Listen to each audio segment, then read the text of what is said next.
100 साल की सास। अरे मम्मी जी, थोड़ा उम्र के हिसाब से काम किया करो। कहीं कुछ हो गया तो लोग बोलेंगे बहू ने बूढ़ी सास का ध्यान नहीं रखा। बहू, तुम भी थोड़ा कम और धीरे बोला करो। कहीं चिल्लाते हुए कभी कुछ हो गया तो वही लोग बोलेंगे 100 साल की सास भली चंगी बैठी है और बहू बेचारी चलती बनी। वैसे मम्मी जी, दादी बिल्कुल ठीक बोल रही हैं। हैं? क्या ठीक बोल रही है?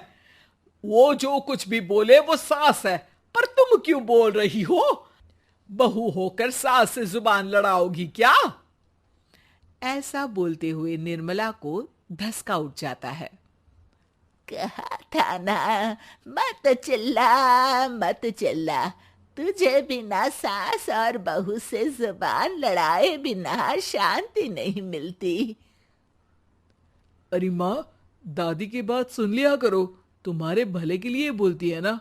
अरे कोई भला नहीं, इन्हें बस मुझे परेशान और शो ऑफ करने का शौक है। हाँ। चल झूठी। इस परिवार में 3 पीढ़ी की औरतें रहती है, जिनका हर समय कोई ना कोई अलग ड्रामा चलता ही रहता है, जिससे और किसी का पता नहीं, लेकिन सूरज बहुत परेशान रहता है। माँ, पियाली और दादी, आप तीनों के पास एक दूसरे को सास बहू वाले ताने देने के अलावा कुछ काम हो या नहीं, पर मेरे पास जरूर है। इसीलिए पियाली, जरा लंच ले आओ, मुझे ऑफिस भी जाना होता है। इस पर पियाली सूरज को लंच देती है और वो ऑफिस चला जाता है, जिसके बाद तीनों एक बार फिर अपनी बातों या कह लो कि नोक-झोंक में लग जाती हैं। इसी में दिन बीत जाता है। रात को सूरज के साथ उसके दोस्त भी खाने पर आते हैं। पियाली, मेरे कुछ दोस्त आए हैं। सॉरी, अचानक प्लान बना तो बता नहीं पाया। तुम जल्दी से डिनर बना दो ना। अरे वाह रे आलसी माँ की आलसी बेटी, पहले बिना बताए दोस्तों को घर ले आओ, फिर बोलो जल्दी से डिनर बना दो। इतनी जल्दी है तो खुद बना लो। अरे माता, सब बाद में दिखा देना, अभी खाना बना दो ना प्लीज। ऐसा बोल के सूरज दोस्तों के पास जाकर बैठ जाता है और पियाली डिनर की टेंशन में अपनी सास के पास पहुंच जाती है, जो अपने कमरे में आराम कर रही होती है। मम्मी, सूरज अचानक दोस्तों को घर ले आए हैं, क्या करूं अब? कुछ ऐसा बताओ ना जो जल्दी बन जाए और सर्व करते हुए भी अच्छा लगे। अरे रेस्टोरेंट से मंगा ले, दोबारा परेशान मत करना, सोने दे मुझे। इतने में दादी सास भी वहां आ जाती है। वाह, आलसी का आइडिया भी उसी की तरह बेकार है। कोरोना में बाहर से खाना मंगाएंगे। बहू, तुम सो ही जाओ, वही काम अच्छे से कर सकती हो। चल पियाली, मैं बताती हूँ क्या करना है। इस पर दादी सास पियाली के साथ मिलकर सारे मेहमानों के लिए खाना बनाती है, जिससे उन्हें ज्यादा मेहनत भी नहीं करनी पड़ती और सबका पेट भी भर जाता है। दादी के इस आइडिया से पियाली और सूरज बहुत इम्प्रेस हो जाते हैं। दादी, क्या यही खाना आपकी इस उम्र में इतना एक्टिव रहने और एंडलेस लाइफ का राज है? वैसे दादी ने आज तक राज किसी को बताया नहीं। इन्होंने ससुर जी तक को नहीं बताया, तभी तो वो ऊपर पहुंच गए और ये अभी तक यही है। तेरी सास मेरे ऊपर पहुंचने का ही इंतजार कर रही है, पर इस आलसी का ये सपना पूरा नहीं होने वाला। क्यों जी, अमर होने का वरदान लेकर आई हो क्या? अमर का पता नहीं, पर लगता है तुझसे लंबा जरूर जी लूंगी। इससे पहले कि दोनों सास बहू में कोई बहस शुरू होती, पियाली बीच में बोल पड़ती है। ठीक है, आप दोनों लड़ क्यों रही हैं?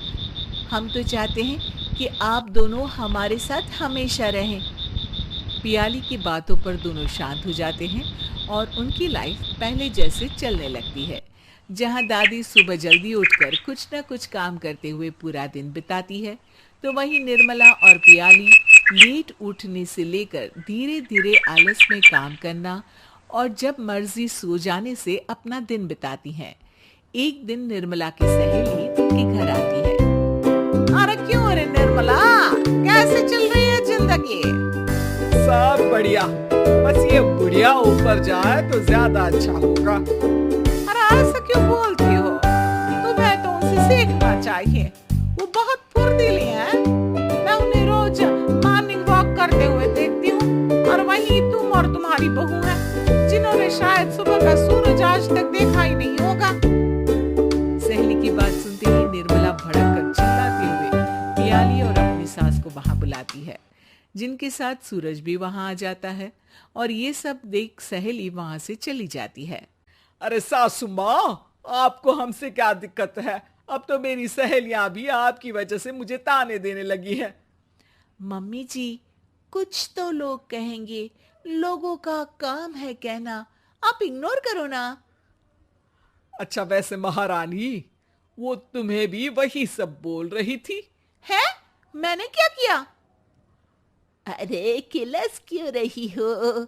अब तो समझो और अपना लाइफस्टाइल सुधारो। ओ मोरी मैया, अब हमारा लाइफस्टाइल भी खराब हो गया क्या? आपका तो हाई फाई है ना, बस उतना ही ठीक है। तुम लोग हमेशा पूछते हो ना कि मेरी इस उम्र और अभी भी इतने एक्टिव रहने का राज क्या है, तो वो ये लाइफ स्टाइल ही है, जिसे हाई फाई नहीं पर सिंपल कहते हैं। दादी, अब कहना क्या चाहती हो? यही कि मैंने अपनी जिंदगी में बहुत किताबें पढ़ी हैं, जिनमें एक किताब से मुझे ये समझ में आया कि हम कितने गलत तरीके से जिंदगी जीते हैं। उसी के बाद मैंने एक अच्छे जीवन के लिए इकिगाई रूल अपनाया, जिसका मकसद तो सिर्फ अच्छा जीवन जीना था। इतना लंबा कैसे जी गई मुझे खुद अचंभा होता है। ओह, तो मतलब आप मुझे परेशान नहीं करती थी? वो तो आप करती हैं। वैसे ये इकिगाई क्या है? थोड़ी रिसर्च खुद भी कर लो आलसियों, सब मैं ही बता दूं क्या?